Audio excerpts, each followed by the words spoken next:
மீண்டும் பள்ளிக்கு போகலாம், நம்மை நாம் அங்கே தேடலாம்.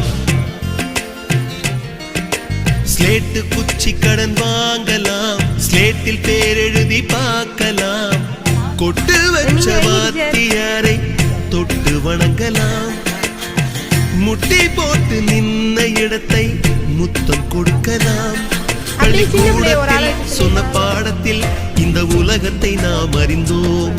அன்னை மடியென நம்மை தாங்கிய இந்த பள்ளியை ஏன் மறந்தோம்? மீண்டும் பள்ளிக்கு போகலாம், நம்மை நாம் அங்கே தேடலாம்.